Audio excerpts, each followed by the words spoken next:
e levados para a sala onde eu estava sendo torturada, nua.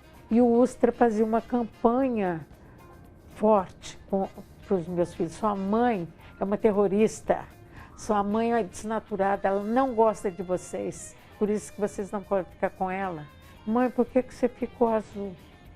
E eu vou olhar para o meu corpo, eu vejo que é tudo hematoma no corpo. Os efeitos da ditadura não acabaram. Vamos falar sobre dor, sobre tortura, mas também sobre resistência, sobre feminismo e, claro, sobre muita paixão, muita convicção de que um mundo melhor, mais justo, mais igualitário é possível.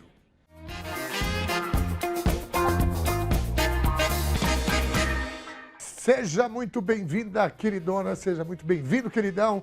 Eu sou o Dom Ernesto e esse é o Conversa Sem Curva. Durante todo o mês de março, vamos dedicar a nossa programação e trazer até vocês histórias de mulheres que, com a sua coragem, com a sua força, com a sua raça, a sua gana, graça e manha, possuem a estranha mania de ter fé na vida.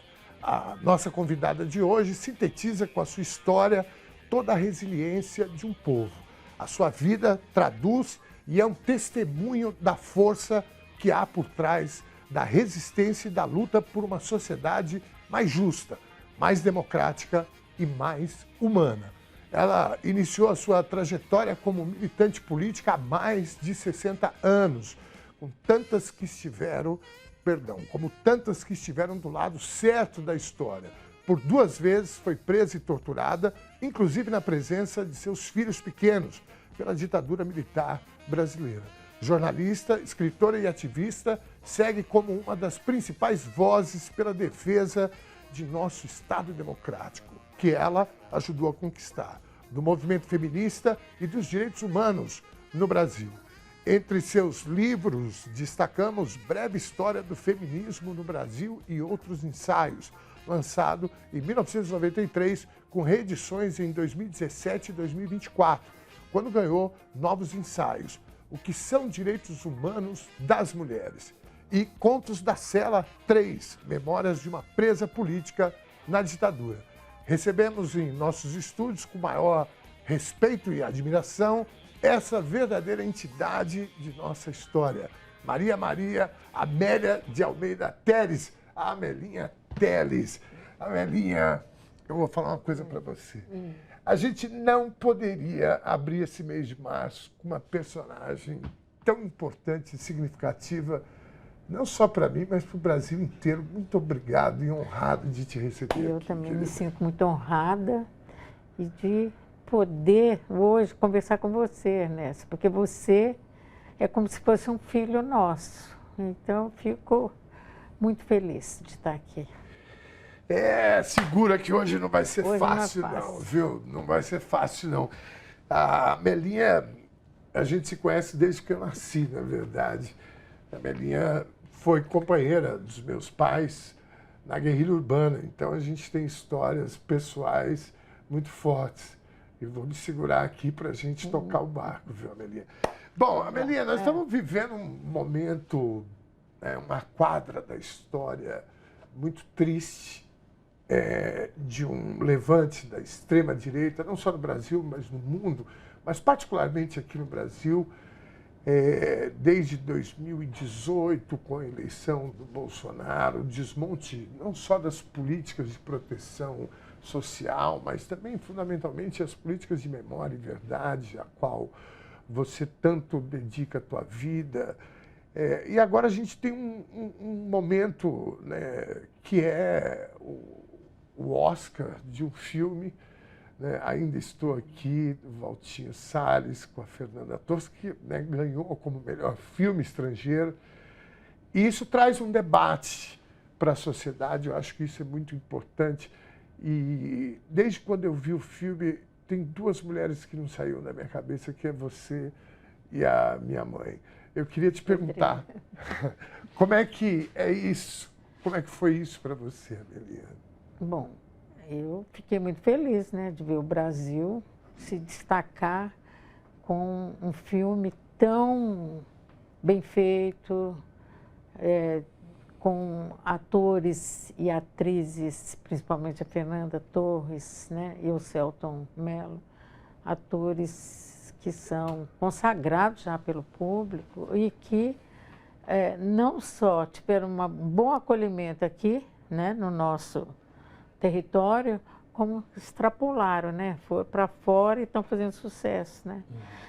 E isso com um tema que nos é muito caro, porque o Brasil não vai consolidar uma democracia enquanto não esclarecer o que aconteceu com as pessoas desaparecidas, né? Que são pessoas, são crimes de lesa humanidade praticados por agentes do Estado durante a ditadura, né?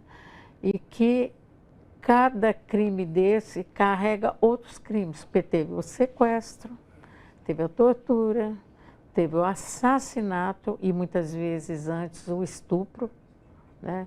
Hoje a gente já teve a Comissão da Verdade aqui, já mostrou praticamente todas as mulheres que foram para a guerrilha, quando elas são sequestradas, elas são estupradas, né? Como forma de uma tortura especial, né? Para elas. E ainda tiveram o corpo ocultado, o cadáver ocultado, quer dizer, não tiveram um sepultamento, né? Eu vejo a questão do desaparecido e eu aprendi muito com as madres da Praça de Maio, porque como a nossa luta já tem mais de 50 anos, né, René?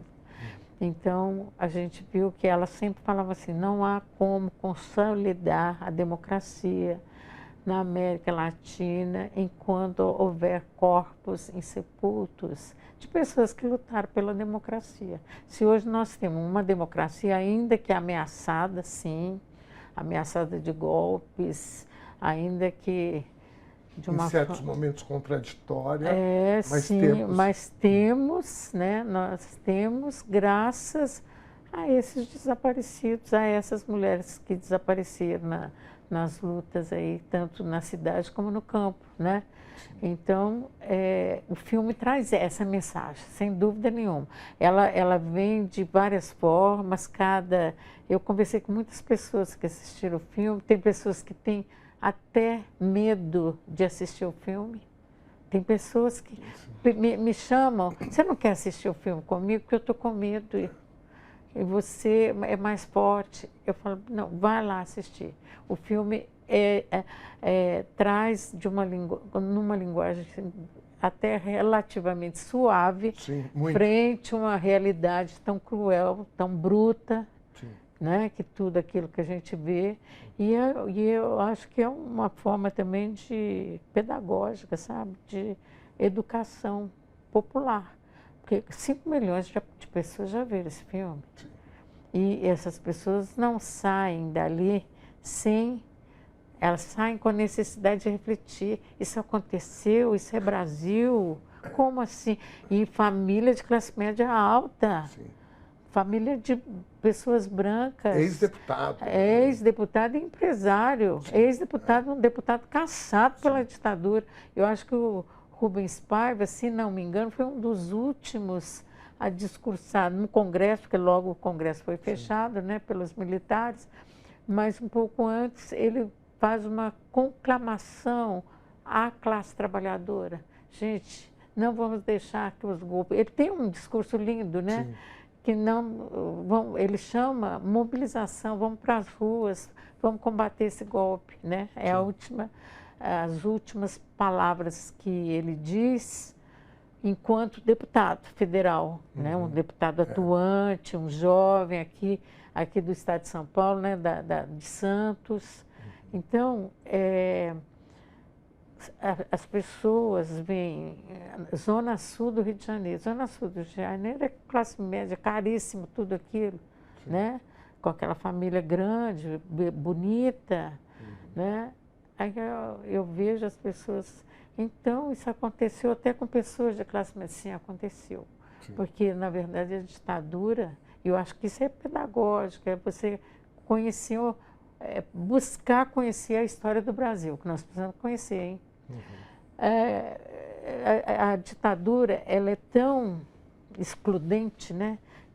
praticamente só fica o grupo de militares. Você vê que o tempo todo só militar podia ser presidente da República, e militar do Exército, e tinha que ser general. Ou seja, vai excluindo, excluindo, o povo não participa de nada, e se o povo quer participar, é preso, é torturado, é morto, é sequestrado, como aconteceu com o Rubens Paiva, porque muito mais gente, né, que nós não... A gente vai tomando conhecimento no decorrer desse processo de 50 anos. A gente tinha uma lista, enquanto familiares de mortos e desaparecidos políticos. Essa lista vai crescendo, porque o Brasil é grande, porque a censura foi muito forte, a ditadura, o medo, as pessoas não iam nem denunciar, né? Então, se aconteceu com a classe média, o que não aconteceu com esse povo pobre, preto, da periferia? Né? Tem crimes população aí originária, que né? nós... As populações originárias, elas vêm sendo dizimadas desde que os invasores chegaram aqui, né? Praticamente. Por isso que eu estou aqui com a etnia acriana, uma etnia acriana que eu trago aqui comigo, foi uma indígena que me deu, e eu tenho que trazer. Aqui às vésperas do 8 de março eu ando, né, pensando nesses povos que estão sendo ainda vítimas de espoliação, de violência por parte dos garimpeiros aí ilegais na Amazônia, ou então desses grandes agricultores ou fazendeiros, não sei, que cercam os indígenas, Kaiowá, Guarani, lá no Mato Grosso, né, lá em Eldorado, você vê, e Mato Grosso, em outras cidades, né, em outros municípios. Então, isso tudo, quer dizer, os efeitos da ditadura não acabaram, eles estão aí presentes. Nós conquistamos uma democracia e buscamos todos os esforços no sentido de fazer funcionar o Estado Democrático de Direito, mas ainda há os efeitos, né, nefastos da ditadura. Melinha, você sabe que na hora que a família Rubens Paiva, que é retratada no filme, e me parece, se não me engano, que isso é um fato mesmo que aconteceu, que a Eunice, na hora de tirar a foto, pede para todo mundo sorrir, né, os membros da família. E ela foi também uma lutadora em relação ao que aconteceu com Rubens Paiva, né? Teve até, né, o fim da vida uma ação muito forte, né, para que se resolvesse as questões, a procura do corpo, depois documentos, né? E eu olho para você, por isso que eu te falei, quando começa o filme, eu falo, cara, a Melinha está nessa luta há tanto tempo, né? E você tem uma diferença na história, que você foi presa 2 vezes, né, e torturada por um dos mais cruéis torturadores, que é o Brilhante Ustra. Né? Eu queria que você contasse um pouquinho dessa história. Então, eu acho a minha história, né? Mas antes disso, essa cena que você fala do filme é uma cena que impacta, né? Todo mundo que sai do filme comenta essa cena, porque ela fala, sorriam, né? E o fotógrafo pede mais seriedade, como se sorrir. Não, vamos enfrentar sorrindo também. Porque, aliás, é interessante isso, porque na resistência, né, sempre nós sofremos reveses, mas também enfrentamos com bom humor, né? Sempre com bom humor, com altivez, com dignidade, porque a nossa luta é muito justa.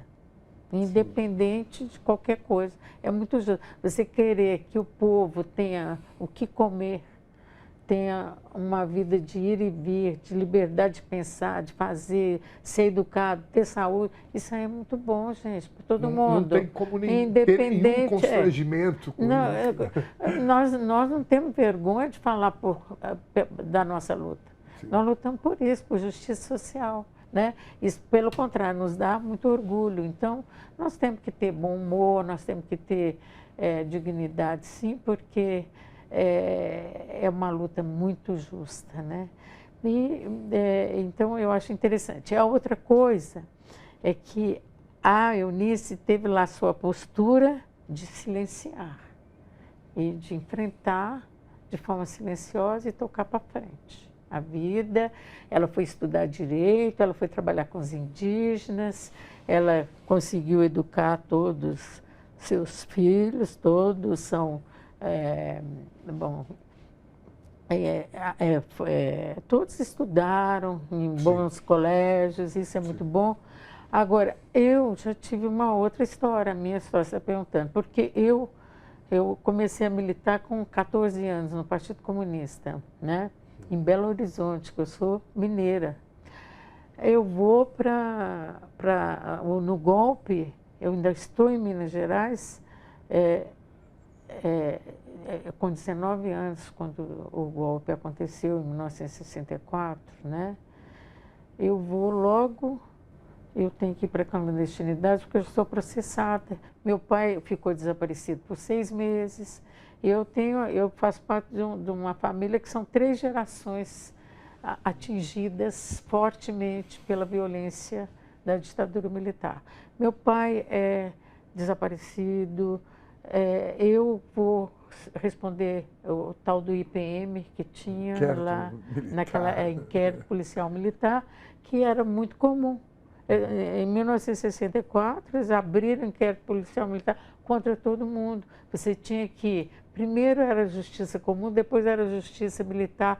Eu saía de Belo Horizonte e tinha que responder lá em Juiz de Fora, que lá que tem a auditoria militar. Olha esse o absurdo, né?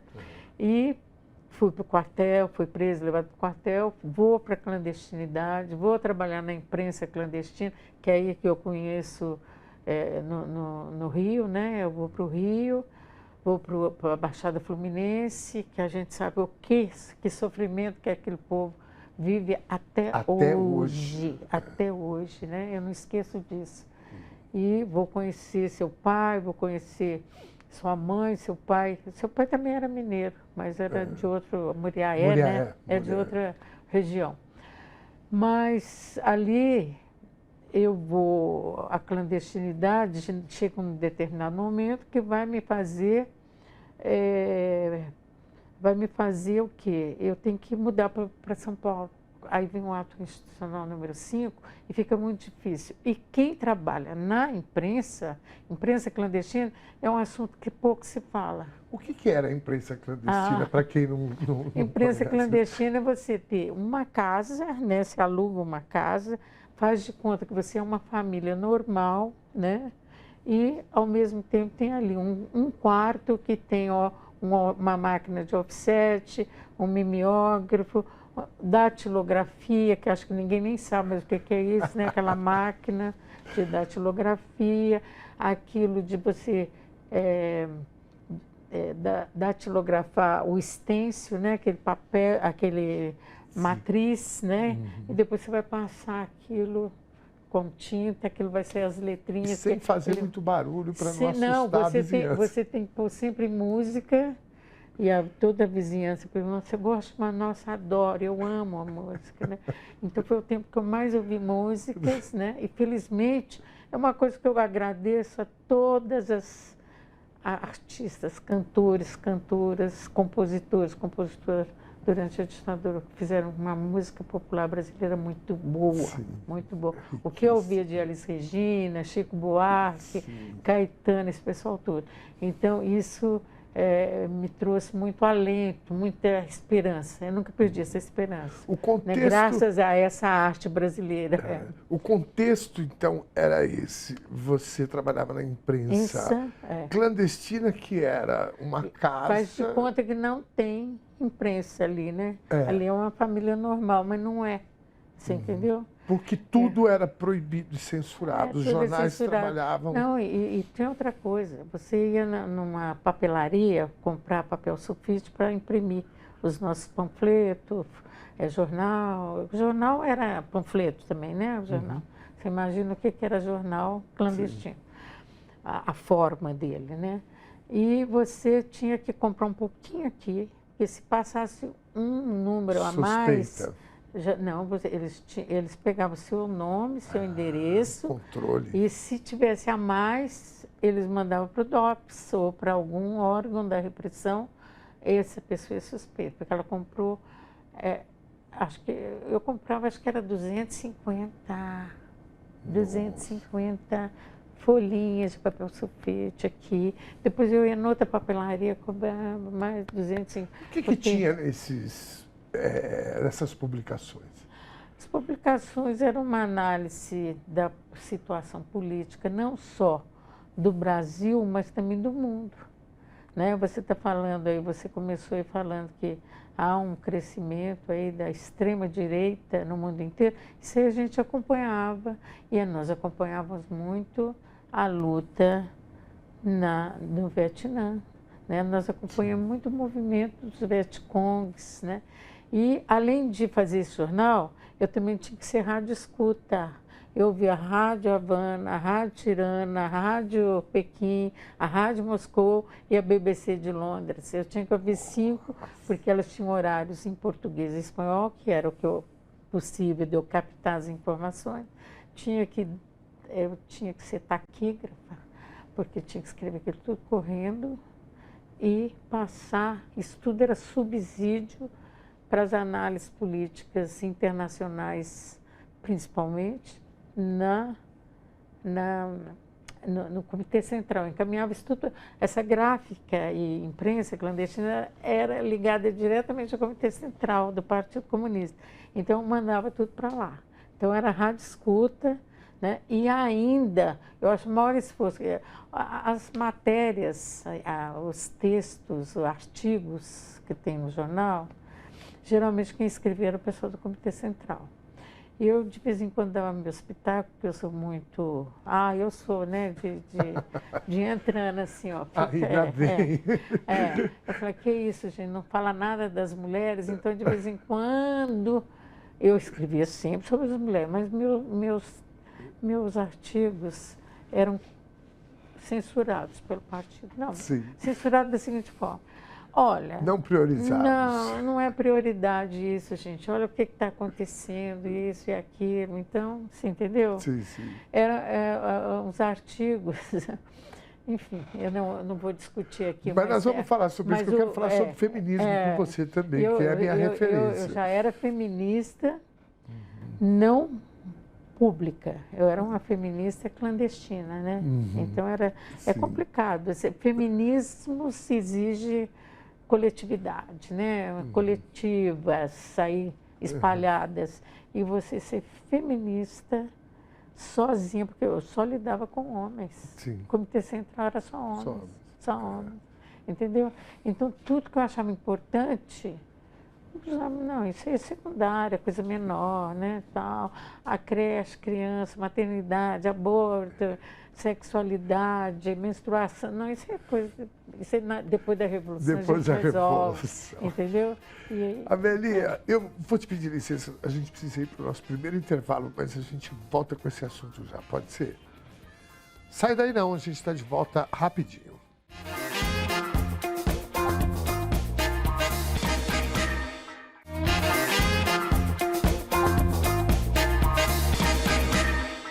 De volta com Conversa Sem Curva, mas antes da gente voltar para a nossa conversa, deixa só eu dar aquele lembrete de sempre. Nós temos encontros marcados aqui na TVT todos os domingos, às 7 da noite, todas as segundas, às 8 da noite. É um programa inédito aos domingos e outro também inédito às segundas. Para você acompanhar a gente na Grande São Paulo, basta sintonizar no canal 44.1 da Antena Digital ou no ABCD Paulista, por exemplo, pelo 512 da Claro TV. Estamos também em TV comunitárias na Bahia, em Goiás, Rio de Janeiro, Alagoas, Pernambuco, Rio Grande do Sul e Santa Catarina.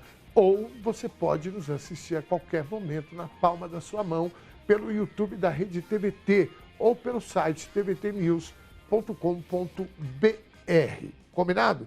Amelinha Telles, a gente falava aqui da sua função, né, lá no Rio de Janeiro com a imprensa clandestina, eu te fiz essa pergunta para a gente contextualizar o que era esse momento, né, de censura ampla, né, para todo que é lado, a imprensa trabalhando a favor, né, dos militares, dos governos. Submetida, né, à censura e apoiando, assim, os e apoiando, e militares, muitos apoiando, né, além de censurados, tem outros os apoiando. censurados. Eu também trabalhei na imprensa democrática, que a gente chama de democrática, que é o Jornal Movimento. Tá. O Jornal Movimento era um jornal muito censurado. Ele era semanário e toda a quinta-feira, para fazer um jornal, você tinha que fazer 3.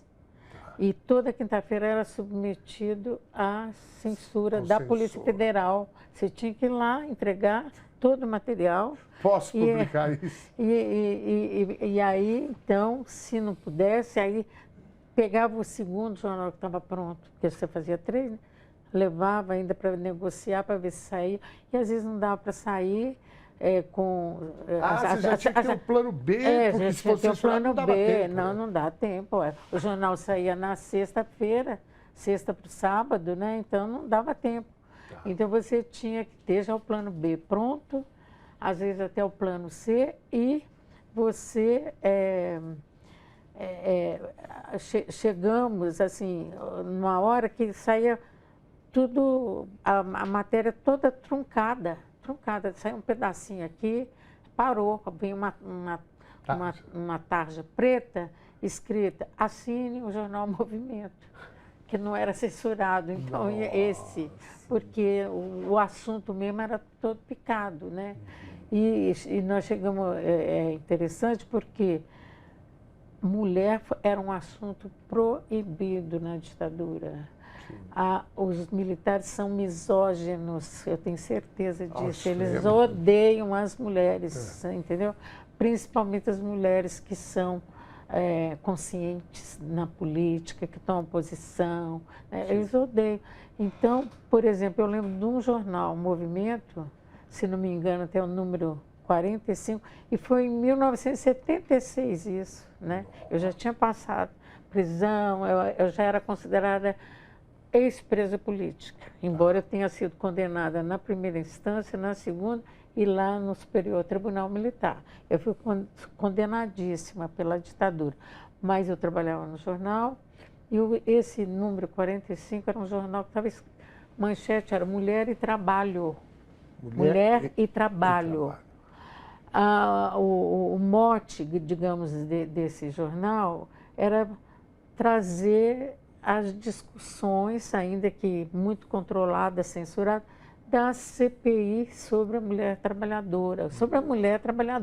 É interessante que a CPI sobre a mulher trabalhadora não podia, as mulheres sindicalizadas ou diretoria de sindicato eram pouquíssimas, né? Naquela época praticamente não tinha. Mas mulheres sindicalizadas ou mulheres trabalhadoras de fábricas eram proibidas de falar lá no Senado. O senador era o Gilvan Rocha. Sim. E eu me lembro disso, porque ele alegava que mulher trabalhadora não sabe falar. Então fica ruim, chama na CPI para falar. Mas muitas mulheres falaram, mulheres intelectuais, que eram pesquisadoras da USP e da Fundação Carlos Chagas. Teve boas falas ali. A partir disso, o jornal, então, os editores, né, do jornal acharam por bem fazer um jornal especial, Mulher e Trabalho. Falando das condições de trabalho, da desigualdade salarial, dos assédios sexuais, da falta de creche, sempre tem aquele assunto todo que a gente já conhece, foi totalmente censurado. Ele chegou a passar, ele chegou a ser impresso, é como se ele tivesse passado, né, ele passado na censura, e a censura acabou cortando até as tabelas do IBGE, que mostrava qual era a porcentagem de mulheres metalúrgicas, mulheres têxteis, mulheres empregadas domésticas. A lógica deles era, o povo não pode ter informação. Assunto mulher, proibido. Proibido, né? E o povo não pode ter informação, porque aí o povo fica muito... Eu queria imaginar essa turma hoje, que a atual presidenta do Tribunal Superior Militar é uma mulher hoje, né? É uma mulher. Mas, Amelinha, bom, uma das, na minha opinião, e de muita gente, porque eu tomo muito cuidado de falar sobre isso, eu acho que você também deve passar por essa questão, que é o seguinte, sempre quando eu falo sobre isso, eu preciso ser bem didático para as pessoas não entenderem que eu estou fazendo alguma defesa em causa própria, né, por conta da minha história, a história dos meus pais, da minha família. Eu imagino que você também, às vezes, né, quando a gente vai falar, a gente precisa tomar muito cuidado para... mas tem uma coisa que, nesses anos, né, que a gente tem vivido, que foi muito significativo, que foi o tirar, né, do armário o Ustra. O Bolsonaro fez isso quando fez o voto, declarou o voto dele no impeachment da Dilma, né? E automaticamente isso acabou, essa figura nefasta acabou cruzando com a tua história de novo, porque você foi para a imprensa, você denunciou, processou, você... É a família Telles. A família Telles. Tá. Sou eu. Sou eu, Janaína, Isso. Edson. Aliás, Janaína, um beijo para você. A Janaína é filha da Amelinha. Eu tive a honra de gravar o 15 Filhos, um documentário da Marta Nery e da Maria, que é lindo. Muito a lindo. Marta vai vir aqui também esse mês de março. Um beijo para ela. Eu gosto muito dela. Mando sim. Mas, enfim, a família Telles, ele é reconhecido, o Ustra, oficialmente como torturador, né? Então, é o único torturador declarado como torturador pelo Estado brasileiro. Na primeira instância, na segunda e na terceira.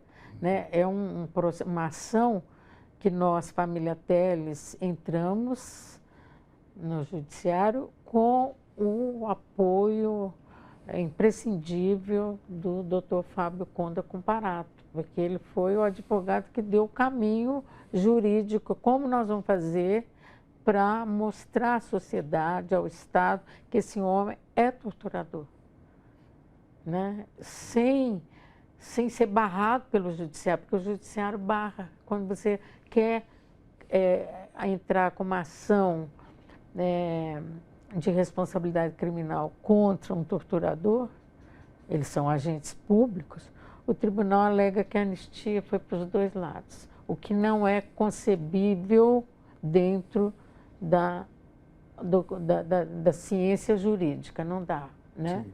Se colocar os dois lados, não estão em condições de igual. Eles são agentes do Estado. Nós estamos aqui lutando, não tem cooperação.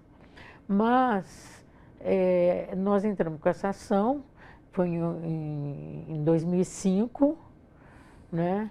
Em 2008, o fórum ali, João Mendes, o juiz do fórum João Mendes, ele declara o Ustra como torturador. O Ustra não se conforma com isso, que ele não queria ser. Ele era e não queria que declarasse que ele fosse. Ele recorre para o Tribunal de Justiça, nós ganhamos também a segunda instância, e ele vai para a terceira instância, o Superior Tribunal de Justiça, e também perde, então ele é declarado, e ele tenta ainda no Supremo Tribunal Federal. Olha que cara mais descarado, porque o Supremo Tribunal Federal, como se ele tivesse acima de qualquer lei, né? E aí o Supremo considera improcedente o recurso dele. Então ele é o único. Ele é o único torturador, declarado torturador pelo Estado, pelo Estado brasileiro. Não é a família Telles. A família Telles pediu e foi atendida plenamente no seu pedido. Sim. Isso eu acho importante. Porque oficialmente, para nós, ele é torturador e ponto final. A gente oficialmente, sabe não, e o Estado também sabe. Sim. Não é só nós que fomos torturados, exato. Né? Nós fomos torturados por ele. A gente eu no DOI-CODE, Ernesto, eu custei para falar, eu sempre denunciei a tortura, sempre.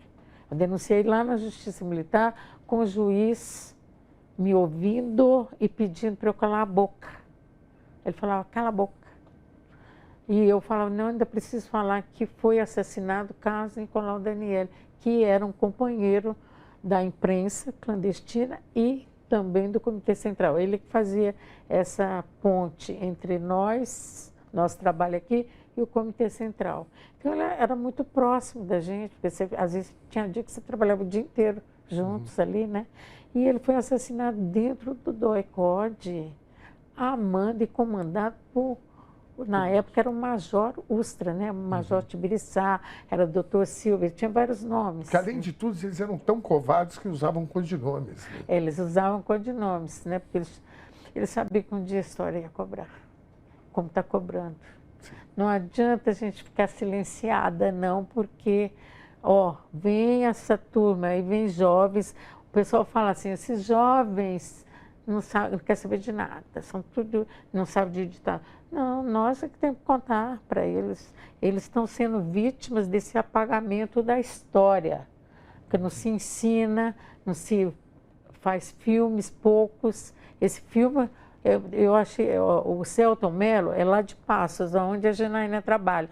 Ele pediu ao dono lá do cinema, que acho que só tem um cinema na cidade, para passar. Está passando várias vezes. Isso devia acontecer em todos os municípios do Brasil, para o jovem conhecer a história, né?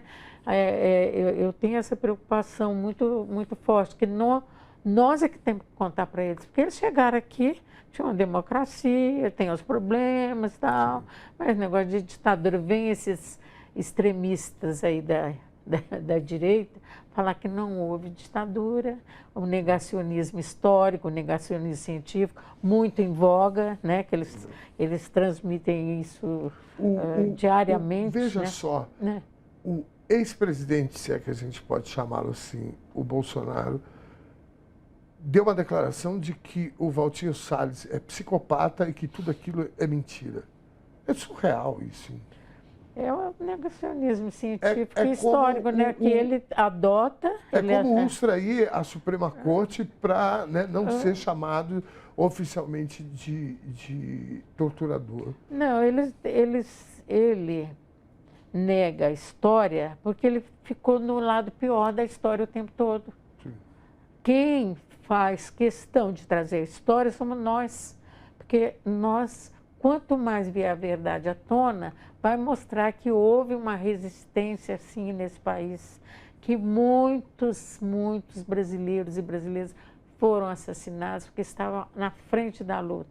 E graças a essas pessoas que nós conquistamos uma democracia ainda que fragilizada, mas conquistamos, né? Então, ele vai falar o quê? Que mata, tortura. Ele estava no lado errado da história e continua. E é um absurdo, você dá licença de eu falar, é um absurdo ele pedir anistia. Porque a anistia, gente, é para quem lutou pela democracia. Eu lutei pela democracia na ditadura, estou aqui, democracia. Lutei pela democracia na ditadura, a ditadura disse que eu cometi um crime contra o Estado, me colocou na Lei de Segurança Nacional.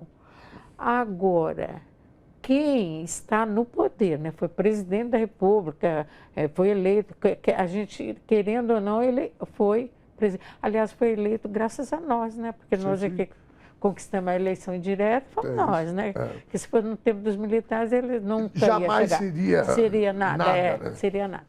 Mas, então, ele está dentro do poder, querendo destruir o Estado democrático de direito, com plano, inclusive, para matar o presidente da República atual, eleito democraticamente pelo voto popular, matar o ministro do STF, do Superior Tribunal Federal, que é a corte máxima desse país. Gente, o que é isso? Então, isso é um crime contra o Estado democrático. Exato. Não tem anistia.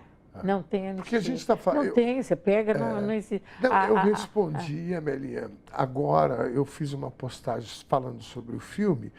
E aí uma pessoa me escreveu lá. Eu não respondo, só respondo quando acho que vai ser didático, né? E a pessoa escreveu lá, entre milhares de comentários positivos, uma pessoa escreveu: olha, podia anistiar também essas pessoas que estão, né, presas, sendo torturadas e etc.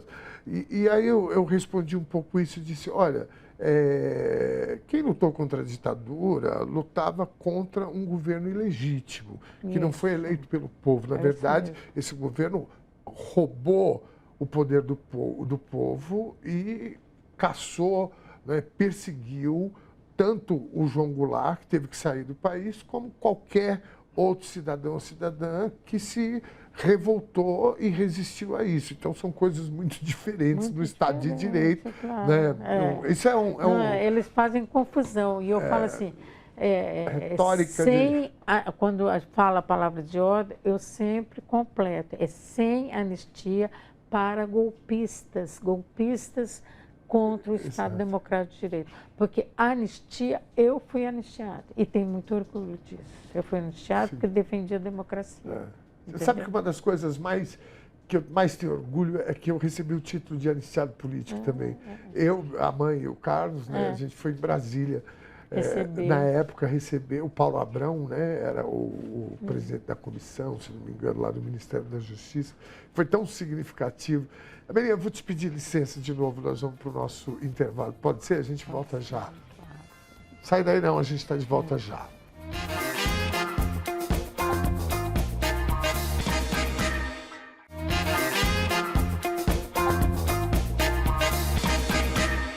Terceiro e último bloco desse Conversa Sem Curva, que traz insumo daquelas que foram as páginas mais infelizes da nossa história e que, infelizmente, muitos bárbaros querem que volte.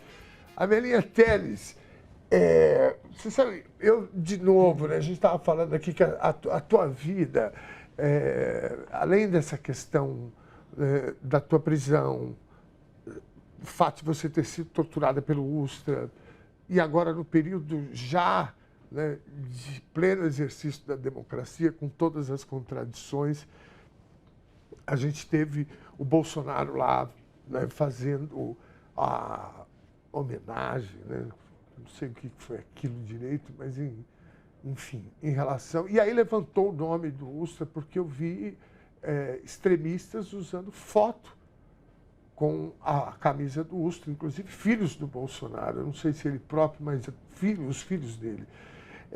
Eu tenho uma história, a gente fala muito pouco em casa sobre tortura. Mas uma das coisas que eu sei é que minha mãe teve de frente para o Ustra também, e tem um fato que não foi ela que me contou, mas ela e a mãe do Ivan, quando estavam presas, o Ivan Seixas... A Fani Cerrudo. O Ustra chegou um dia... E aí começou a berrar com elas, com aquela...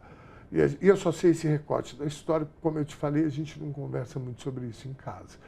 E eu soube que ele foi completamente destemperado e violento com elas e gritava: vocês sabem com quem vocês estão falando, etc. Eu fico imaginando isso, né? Duas mulheres viúvas, tinham acabado de ter seus companheiros assassinados e presas, e um oficial, né, se é que a gente pode falar assim, do Exército Brasileiro. Major é oficial. Né?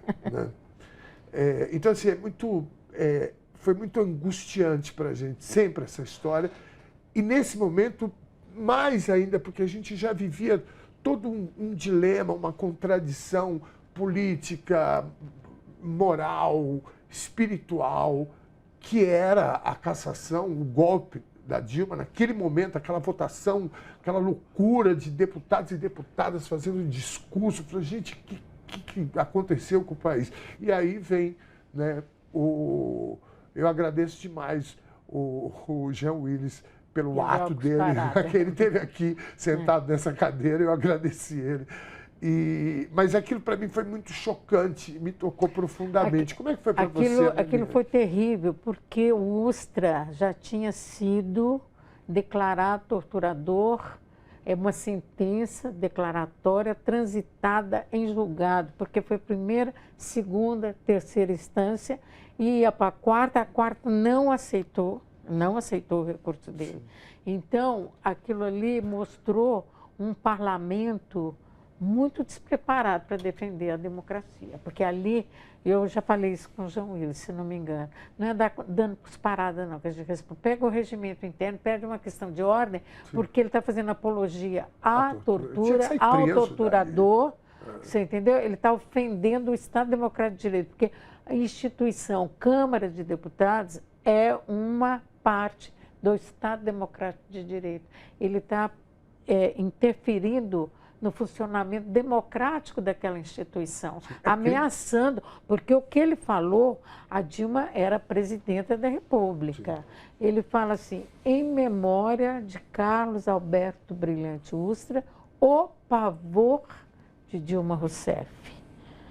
E, além de ter tido a Comissão da Verdade, que em 2014 publicou o relatório final, denunciando 377 torturadores e sendo o primeiro Carlos Alberto Brilhante Ustra, porque ele ainda, além de ser torturador de mais de, não sabemos, de 2.000, 3.000, quantas pessoas, ele é responsável por assassinato de pelo menos 70 pessoas, militantes aqui, no DOI-CODE aqui em São Paulo. Se é que ele não foi para outros lugares, porque a gente tem notícia disso, em outros lugares, matou outros também, fora daqui, né? Agora, então isso tudo já era sabido e o documento, relatório da Comissão Nacional da Verdade, é bom que se saiba, principalmente deputadas e deputados, é um documento de Estado. Sim. Não é meu nem seu, é do Estado brasileiro. Tem que ser público, tem que ser conhecido e tem que ser estudado nas universidades e no ensino médio, pelo menos, né? Uhum. E está lá, ele é o primeirão, né? Então, desculpa, aconteceu isso, então, ele já tinha sido declarado torturador no nosso processo, porque foi em 2008, na primeira instância, 2012, aqui no Tribunal de Justiça do Estado de São Paulo, 2014 no Superior Tribunal de Justiça em Brasília. Então ele já tinha, quer dizer, o deputado e deputada, sinto muito, num enfrentamento daquela ordem que nós estávamos vivendo, que depuseram a Dilma, aquilo não é impeachment, aquilo é um golpe. Uhum. Né? Todo mundo está vendo isso acontecer, nós temos que usar o quê? Os recursos que a democracia nos oferece. Sim. Você entendeu? Nós temos que enfrentar essas pessoas com esses recursos. Uhum. E eu sou fã do Jean Willis, sempre, amei o Jean Willis, fiquei triste quando ele foi embora, não pude exercer o mandato dele, que faz muita falta nesse Congresso, né? Como faz, mas ele não podia, não era assim. Eu falei isso com outros deputados, com outras deputadas, e teve alguns que me falaram assim, Melinha, mas não é possível, o Eduardo Cunha dirigindo aquele ali, ele era um trator. Ele era e é um trator, mas acontece que nós temos que pedir questão de ordem, sim. Você foi estudante, você lembra dessa Assembleia Estudante, questão de ordem. Isso aí é uma questão de ordem, quando a coisa chega nesse é um mecanismo da democracia. É um mecanismo da democracia. Como é que eu vou defender minhas ideias, minhas propostas? Como é que eu vou fazer a defesa da democracia se eu ouço aquele ali foi uma ofensa e eu como deputado, ou qualquer deputado ou deputada ali era igual ao Bolsonaro, em termos de poder político. Sim. todos nós estamos ali submetidos ao regimento interno. Aqui o que é isso? O Congresso não é, você fala e faz arbitrariamente o que você quer, não. Você tem que fazer o jogo da democracia, entendeu? Então, eu acho assim que foi lamentável. Ele declara o horror da Dilma Rousseff, debochando. Você estava assistindo, obviamente. Eu estava, né? claro. Como é que você recebeu isso? E era o dia do aniversário da minha irmã, 17 de abril de 2016, jamais vou esquecer, um domingo ensolarado. Eu estava lá no Engabaú. Eu também. Olha, gente, a vontade era o quê? Chorar. Eu falei, não.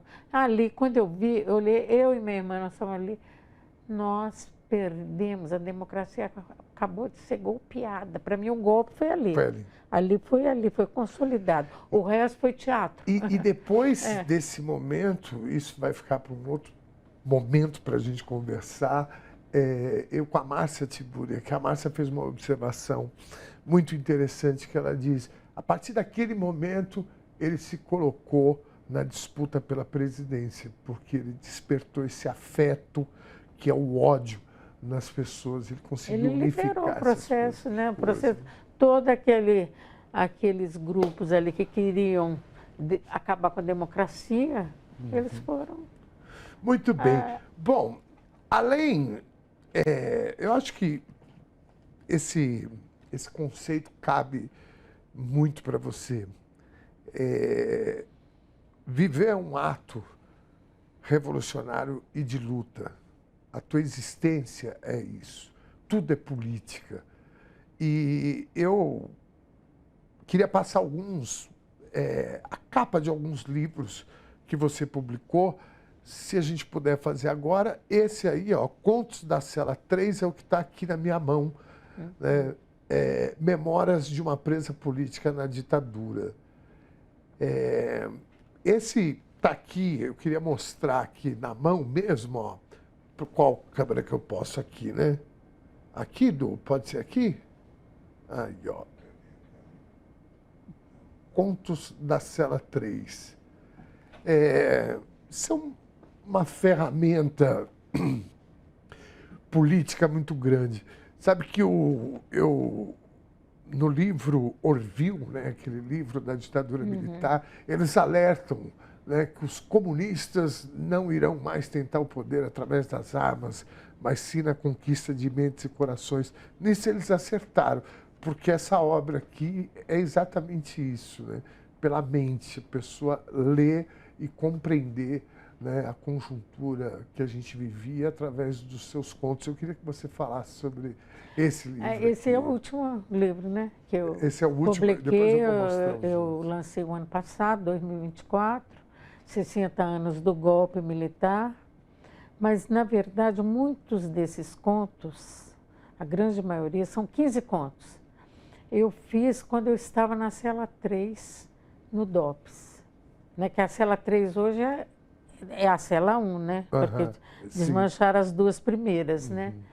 Hoje no Memorial da Resistência, para quem não conhece, né? O DOPS virou Memorial da Resistência. É uma coisa muito boa para nós, né? Então, eu ficava ali sozinha. Você vê a questão das mulheres. Na época que eu fiquei ali, eu fiquei 6 meses incomunicável, sendo que a grande maioria do tempo foi ali dentro da Cela 3. E eu ficava ali sem poder falar com ninguém, sem poder conversar, porque eu era sozinha na cela. Tinha muito homem preso, muitos presos políticos, várias celas, até lotadas. Mas eu, naquela época, fiquei né? E aí eu pensei, não tinha notícia, porque meus filhos foram sequestrados pelo USTRA, sequestrados e levados para a sala onde eu estava sendo torturada, nua, vomitada, evacuada, urinada. E eu estava presa na cadeira do dragão. E meus filhos de 5 e 4 anos. Quer dizer, é um crime que não sei nem como descrever essas consequências, que são sequelas que nós carregamos, né? São feridas que não cicatrizaram até hoje. entre nós, né? E o Ustra fazia uma campanha forte para os meus filhos. Sua mãe é uma terrorista, sua mãe é desnaturada, ela não gosta de vocês, por isso que vocês não podem ficar com ela.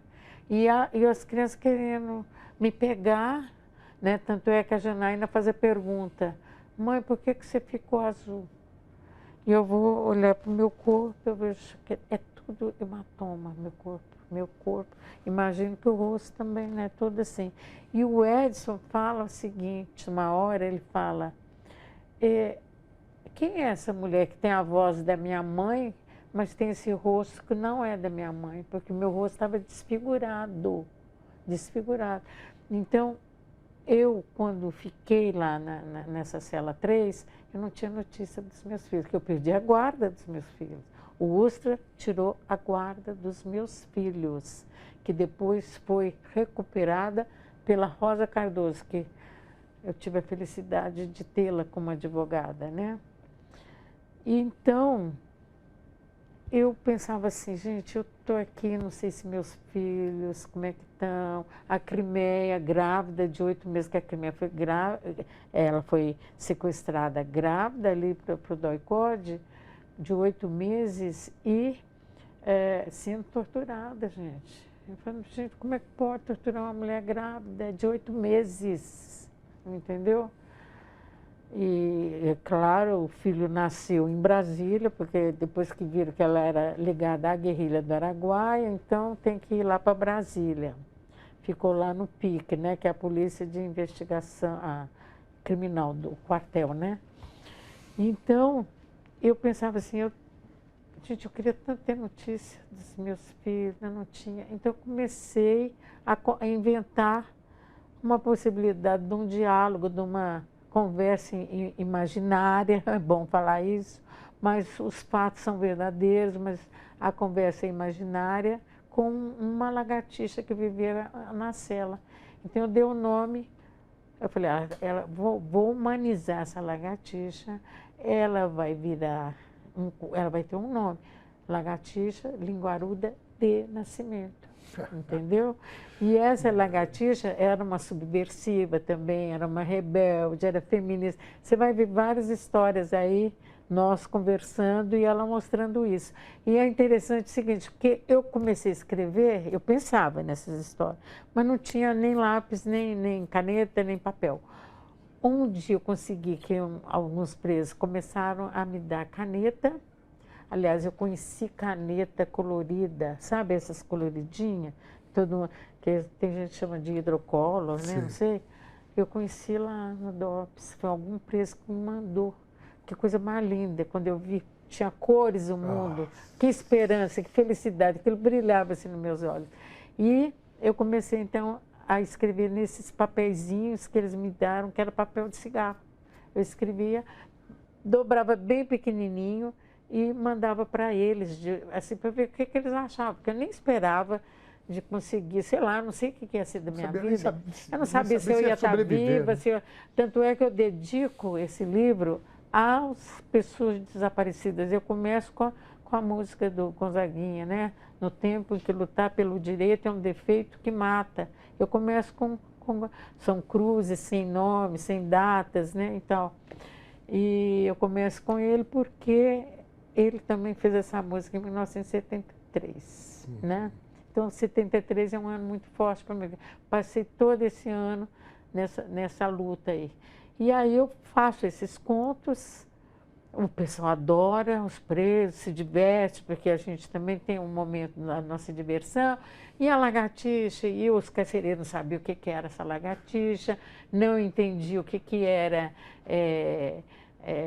as coisas que nós estávamos falando, né? Porque eles liam e voltavam. E aí, então, o delegado que mandava ali naquele processo ali, naquele sistema carcerário, mandou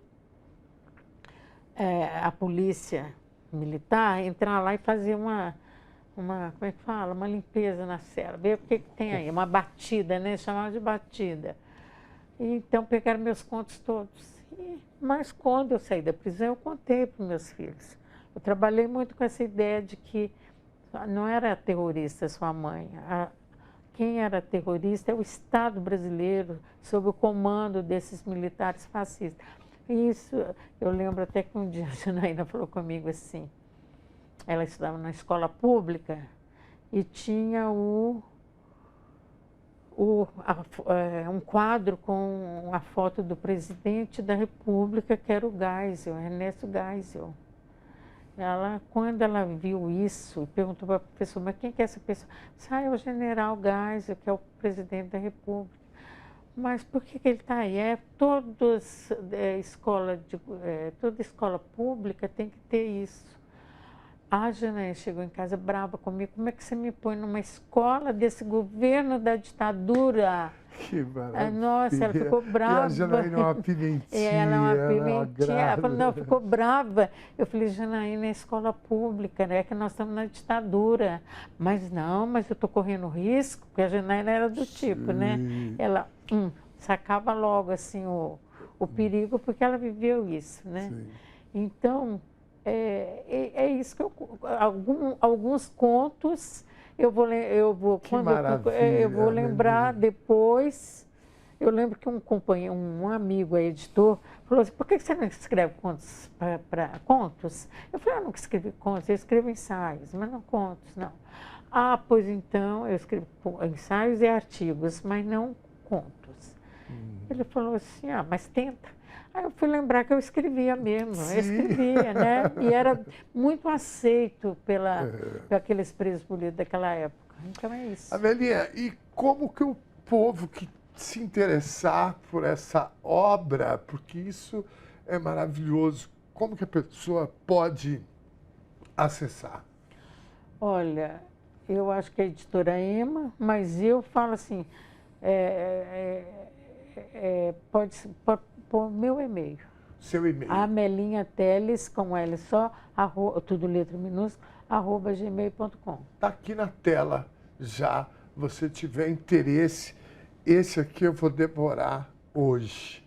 São 15 contos fáceis de ler, fáceis. Amelinha, eu queria, com dor no coração, encerrar o programa. O tempo de televisão é sempre curto, ainda mais com uma convidada como você, eu passaria horas aqui conversando.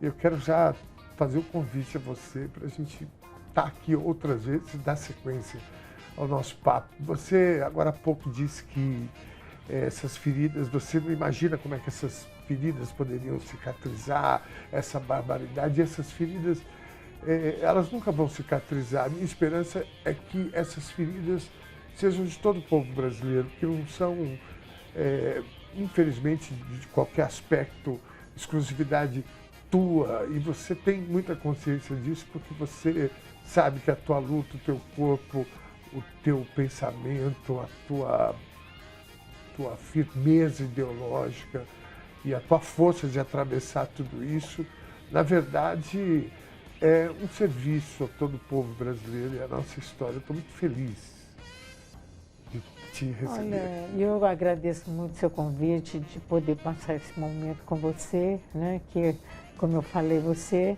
é a geração depois da minha, né, que veio e que é como se fosse um filho, né? E, aliás, acho que você tem mais ou menos a idade dos meus filhos, né? E eu fico muito feliz e me coloco à disposição para outros momentos, porque eu acho importante a gente tratar um pedacinho da história do Brasil, né, que todo mundo tem que conhecer, para a gente fortalecer e consolidar a democracia nesse país. Muito obrigado, não tenho como te agradecer, não só pelo livro, mas pela tua presença aqui. Obrigado, Amelinha. Falamos em breve. Chegamos ao fim de mais uma edição do Conversa Sem Curva, uma edição dedicada à resistência, à resiliência diante da brutalidade que a ditadura militar produziu no Brasil. Um programa para valorizar a luta por memória, por igualdade, por justiça, que berra: não haverá anistia para aqueles que promoveram um verdadeiro genocídio de nosso povo, que atentaram contra nosso Estado democrático, que exaltam torturadores e tentam promover dos porões mofados de sua civilidade o que há de mais vil e abjeto na espécie humana. Porém, como Eunice Paiva, protagonista do melhor filme internacional do Oscar 2025, a despeito daqueles que querem estampar em nossos rostos o luto, a angústia, nós sorrimos para o retrato da história com a sólida convicção e coragem daqueles que lutam com e pelo amor, respeito e dignidade. Até a próxima.